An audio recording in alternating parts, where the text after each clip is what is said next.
choose witchcraft for freedom's tune, to think, to live beneath sun and moon. It's here in the silence I hear the earth's call, connected to the universe, part of it all. It's not just magic that holds me tight, but the freedom to choose, to claim my right. Hi guys. In case anybody, it's been a minute. Since anybody's kind of laid eyes on on Mr. Samhain here. Figured out a more effective way to handle him after God knows how long. But I thought, since tomorrow is Ostara, and because we're gonna see how long we can make this whole thing last. And you're probably going to hear some commentation from the peanut gallery behind me, because he sees this as a potential. Stop. See what I mean? As a potential meal. So we're going to see how long we can do this. So if someone has to add some commentary because he is upset. Yes, you do, buddy. He's not the nicest guy. Lady Adara can attest to that. He bit me once. So I thought that I would take him as an example of Ostara. I had been asked to do videos a while back on some of the I guess you're going to say Estabats, Sabbats. Some people would call it a holiday. Within paganism, and Ostara is one of them. And since he, even though he's not technically a hare, he's a annoying, angry asshole of a rabbit. Louis agrees. That I would just kind of use him as, an example. Stop! See how long that I can go, and he's pretty. Okay, so back to the video. That didn't last. That lasted longer than I thought it would. Anyway, back to Ostara. Depending on the pantheon that you follow, your what type of paganism you practice, your traditions, your rituals, and whether or not you're in a coven or whether or not you're a solitary practitioner. Those things are all going to differ, depending on all of that kind of thing. Because I want to really get to a lot today. So, Ostara is typically celebrated at the time of the spring equinox. It was thought, because a lot of our history, a lot of our documentation has disappeared or been erased. Maybe, kind of, what's the word I want to use? Forgotten about. There are some things that aren't exactly documented. And again, it also depends on your region and your history, where you came from, all that type of thing. But it is thought that with the Ostara, it was celebrated with the dramatic people, with the goddess Elstroya. I'm probably pronouncing that wrong.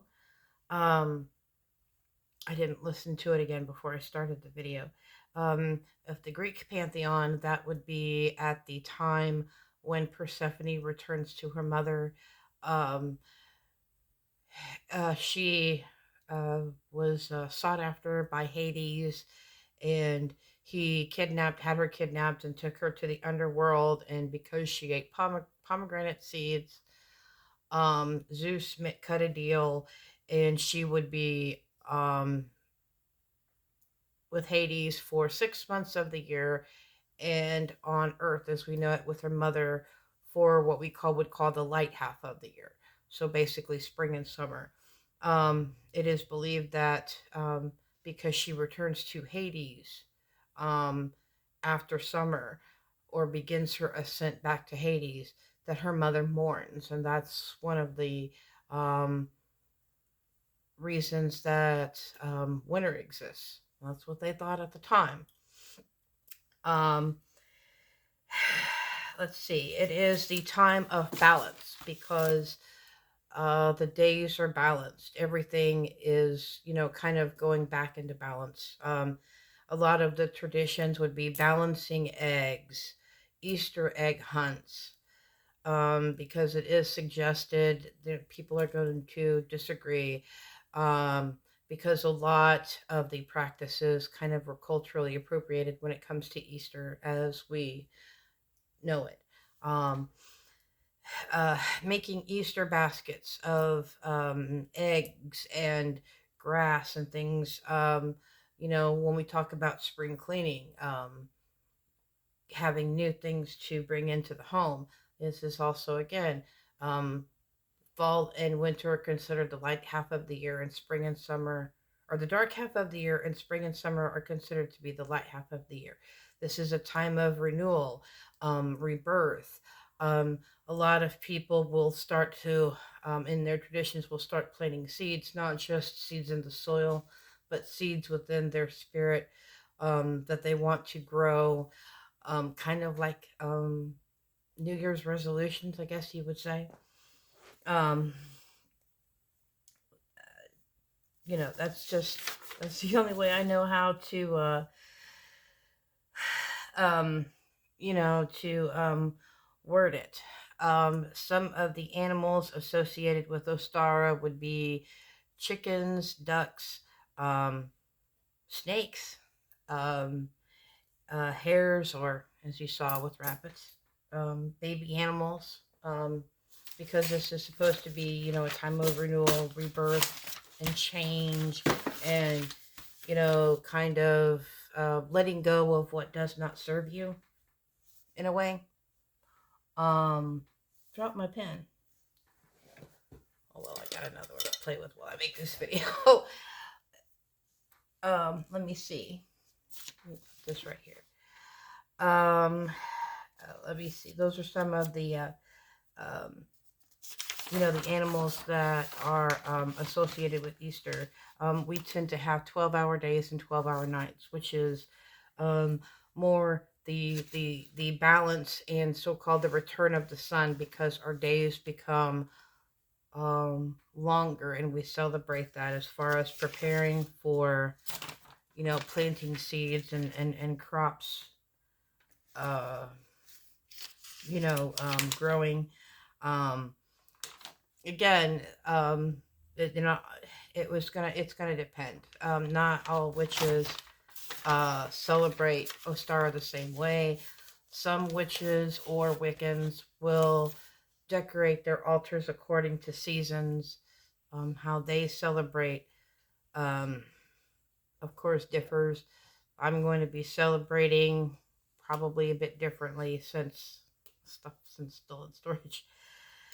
Um, uh, and probably really reflecting on um, a few other things.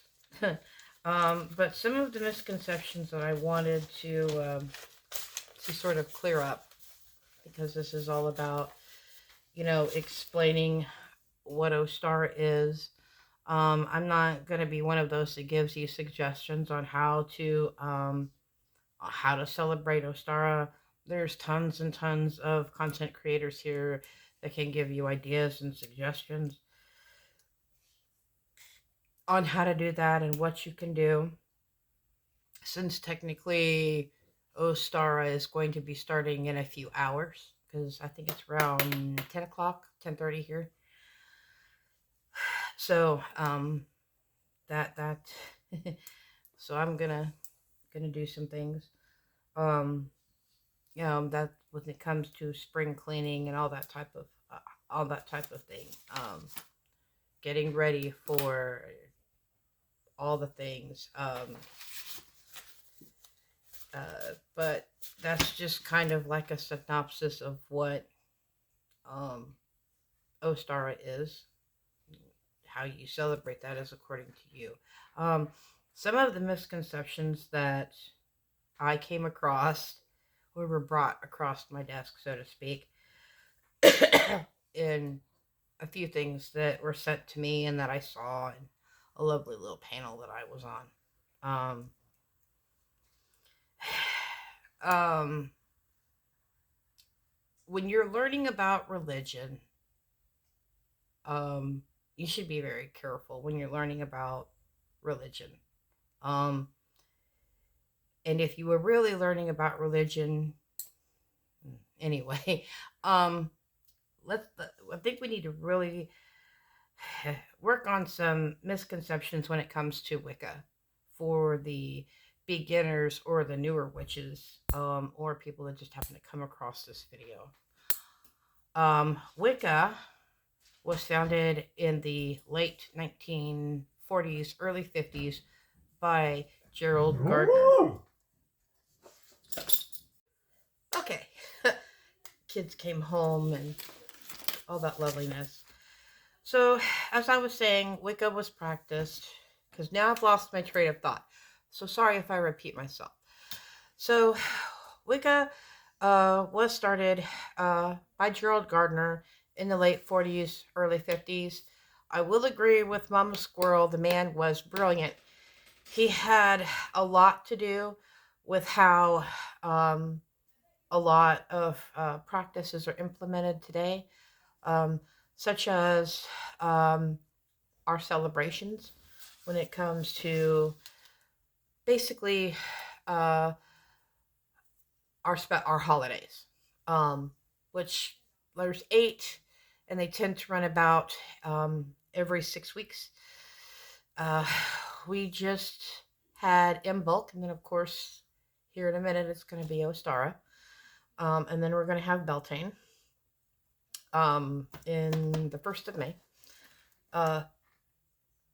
So he had a lot. He studied a lot of religions, and implemented a lot of the pagan religions, the things that he could get a hold of and he could find, and he kind of implemented a lot of those practices within one thing. Um, I can speak on this. I started out in Wicca. I was I still do implement some aspects of Wicca into my practice. So I'm not going to speak on. I can't speak on that. Just to be perfectly clear. Anyway, because a lot of our traditions, a lot of things were either lost in time, weren't recorded, or were erased. Um, and when I say erased, I'm talking when it comes to Abrahamic religions, or I like the term from Shelley Sansola, high demand religions. Um, and a lot of our history was destroyed. So, um, the man was brilliant, but the man was a bit of a perv. He was a perv. Uh, there are many denominations within Wicca, Dianic, um, Alexandrian, Sikh, Gardnerian, which is, in my opinion, or the way I see it, Alexandrian is pretty much Wiccan orthodoxy.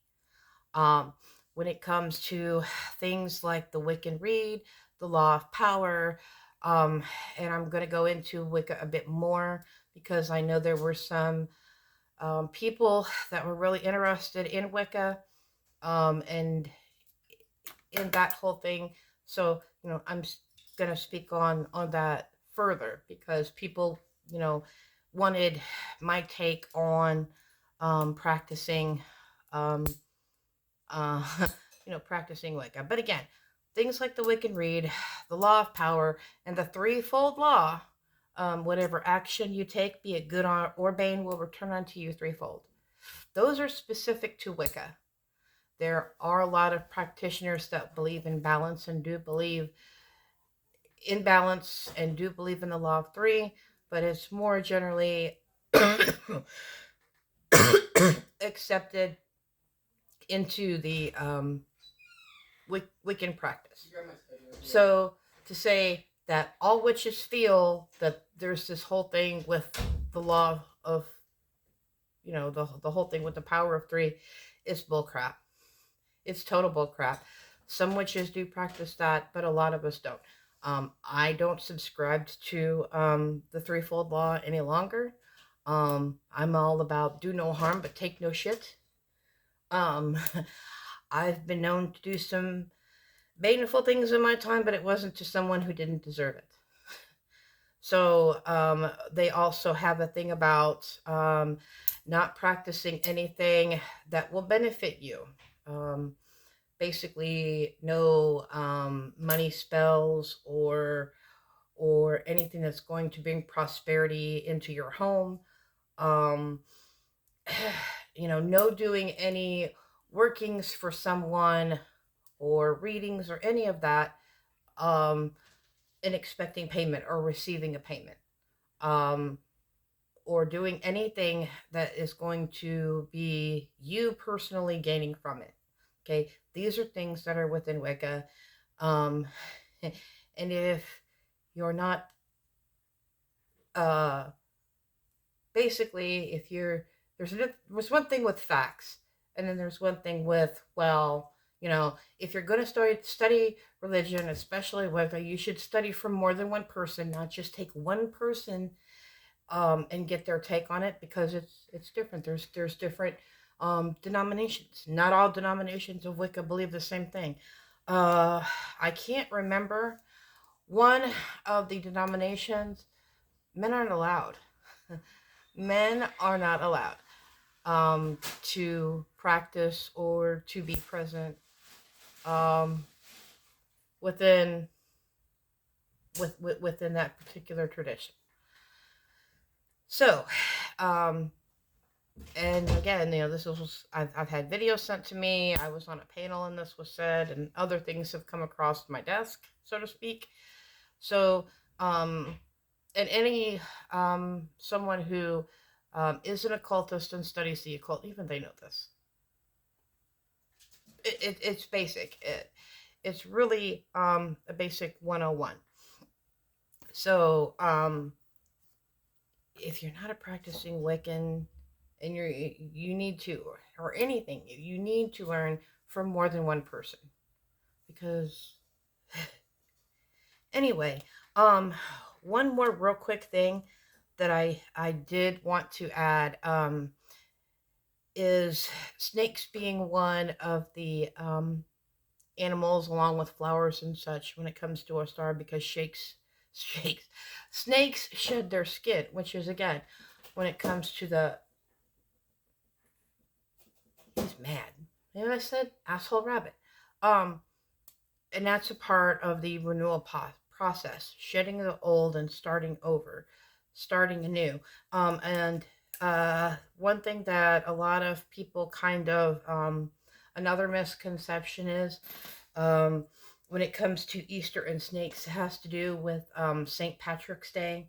And when St. Patrick drove all of the snakes out of Ireland, it wasn't snakes that he drove out of Ireland, it was pagans.